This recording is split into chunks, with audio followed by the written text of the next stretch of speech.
Bismillahirrahmanirrahim. Assalamualaikum warahmatullahi wabarakatuh. Sudah hampir 2 bulan, beberapa daerah di Indonesia yang mengalami lonjakan kasus COVID-19 memberlakukan pemberlakuan pembatasan kegiatan masyarakat atau yang kita lebih kenal dengan singkatan PPKM. Kabar yang gue dengar per 25 Agustus, PPKM akan diperpanjang hingga 30 Agustus. Walaupun beberapa daerah mengalami penurunan level PPKM dari level 4 ke level 3. Walaupun PPKM merupakan upaya pemerintah untuk menekan angka penyebaran COVID-19, masyarakat banyak yang nggak setuju karena katanya PPKM ini nggak efektif. Nah, di sini gue bakal memberi opini gue, alasan kenapa PPKM itu nggak efektif.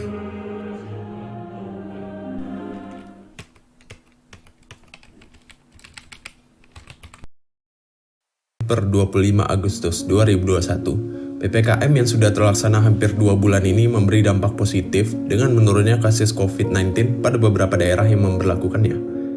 Ya, kasus COVID-19 mungkin memang mengalami penurunan, namun menurut beberapa ahli dan masyarakat, PPKM ini belum terlalu efektif dalam menurunkan kasus COVID-19 secara signifikan.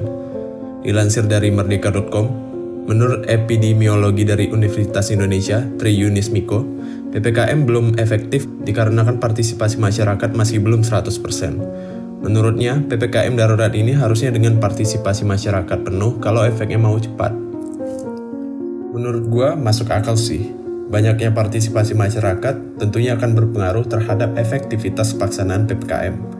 Berdasarkan opini gua nih, ada 3 pihak yang harus terlibat aktif jika ingin efektif dalam pelaksanaan PPKM ini, yaitu masyarakat, pemerintah, dan media.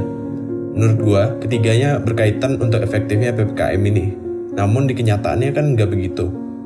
Menurut opini gua nih, beberapa alasan yang membuat PPKM ini nggak efektif. Yang pertama, kebijakan atau aturan yang kurang tegas dan jelas dari pemerintah. Yang kita tahu nih ya, PPKM tuh identiknya dengan penyekatan jalan dan penutupan beberapa pelaku bisnis. Menurut gua, penyekatan jalan ini kurang efektif mengurangi mobilitas masyarakat. Gue udah coba berpikir dampak dari penyekatan jalan ini ya cuma paling bikin orang mager mau keluar rumah doang. Keluar rumah kan harus muter jauh gitu. Malah menurut gue yang efektif itu kalau membuat protokol pelaksanaan usaha di setiap pelaku bisnis. Misalnya, usaha bisnis makanan protokol pelaksanaan usahanya harus begini begitu. Usaha fitness harus begini begitu. Usaha kursus pun protokolnya harus begini begitu. Jadi di setiap pelaku bisnis itu berbeda-beda. Soalnya menurut gue interaksi yang terjadi di setiap bidang usaha tersebut berbeda-beda.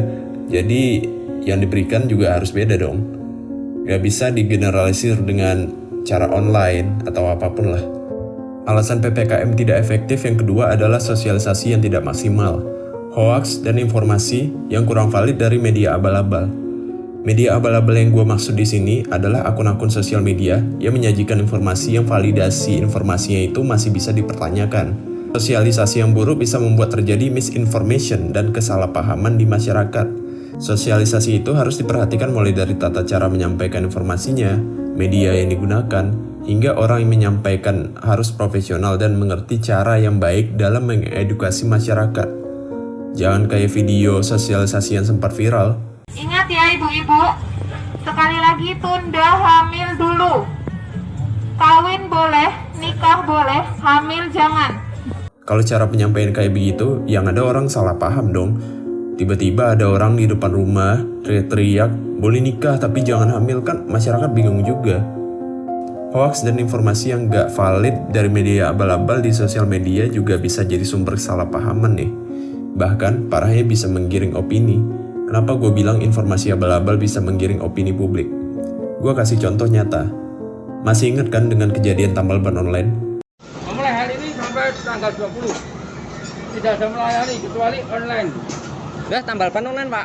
Gara-gara video itu viral, masyarakat menjudge si bapak Satpol PP-nya.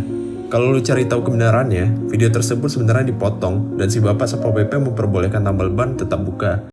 Mulai hari ini sampai tanggal 20 tidak ada melayani kecuali online. Udah tambal ban online, Pak. Ya, tambal ban monggo. Sing mau tambal ban kok. Nggih. Pakai masker Pak nggih. Iya. Disinilah dibutuhkan kesadaran masyarakat yang seharusnya lebih aware dan mencari tahu kebenaran suatu informasi sebelum menyimpulkannya agar tidak timbul kesalahpahaman, hoaks, ataupun konspirasi.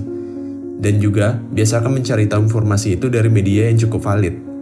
Ya, yang menurut gua membuat PPKM itu tidak efektif adalah bantuan sosial dari pemerintah yang terbatas. Dengan terbatasnya bantuan sosial dari pemerintah, tidak semua masyarakat yang memang membutuhkan bantuan mendapatkannya.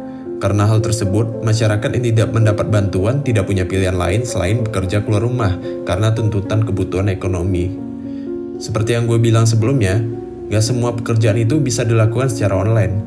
Dikarenakan hal tersebut, terjadilah mobilitas masyarakat yang masih ramai walaupun sedang dalam pelaksanaan PPKM.